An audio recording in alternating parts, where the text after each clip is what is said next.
Hare Krishna, welcome back to my YouTube channel. Shrihari ಕೃಪೆ ಚಾನಲ್ಗೆ welcome.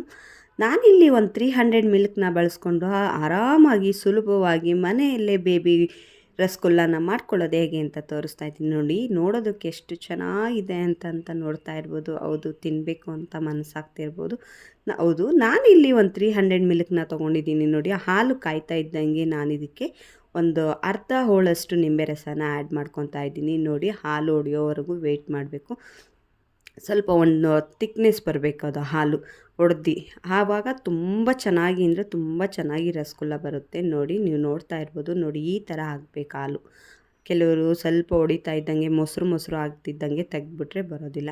Next ಇದನ್ನು ನಾನು ತಣ್ಣಗಾಗ್ತಿದ್ದಂಗೆ ಒಂದು ಬೌಲ್ಗೆ ಟ್ರಾನ್ಸ್ಫರ್ ಮಾಡಿಕೊಂಡು ಸ್ವಲ್ಪ ಬಿಸಿನೀರು ಹಾಕ್ಕೊಂಡು ಹಾಲಿನ ಸ್ಮೆಲ್ಲೆಲ್ಲ ಹೋಗಲಿ ಅಂತಂದು ನೋಡಿ ಈ ಥರ ತೊಳ್ಕೊಬೇಕು. ಅದನ್ನು ಹಾಲಿನ ಸ್ಮೆಲ್ ಇದ್ದರೆ ಚೆನ್ನಾಗಿರಲ್ಲ ತಿನ್ನೋದಕ್ಕೆ. ನೋಡಿ ಎಷ್ಟಾಗಿದೆ, ಒಂದು 300 ಗ್ರಾಮ್ ಮಿಲ್ಕ್ಗೆ ಇಷ್ಟ ಆಗಿದೆ.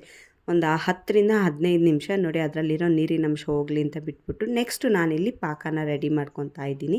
ಪಾಕಕ್ಕೆ 1 ಗ್ಲಾಸಷ್ಟು ನೀರನ್ನ ತೊಗೊಂಡಿದ್ದೀನಿ. ನೀರು ಬಿಸಿ ಆಗ್ತಿದ್ದಂಗೆ 1 ಬೌಲಷ್ಟು ಸಕ್ಕರೆನ ಹಾಕಿ ಒಂದು ಎಳೆ ಪಾಕ ಬರೋ ಅಷ್ಟೊತ್ತಿಗೆ ಅದಕ್ಕೆ ಏಲಕ್ಕಿ ಪುಡಿನ ಹಾಕ್ಕೊಂಡು ಪಾಕ ತಣ್ಣಗಾಗೋದಕ್ಕೆ ಬಿಟ್ಟಿದ್ದೀನಿ. ನೋಡಿ ನೀಟಾಗಿ ಹದವಾಗಿ ಬಂದಿದೆ. ಒಂದೇ ಒಂದು ಚೂರು ಕೂಡ ಅದರಲ್ಲಿ ನೀರಿನ ಅಂಶ ಇಲ್ಲ. ನೋಡಿ, ಇದು ತೊಗೊಂಡು ಈ ಥರ ನೀಟಾಗಿ ರೋಲ್ ಮಾಡ್ಕೊಬೇಕು. ಒಂದು ಚೂರು ಒಡಕ್ಲಿರಬಾರ್ದು.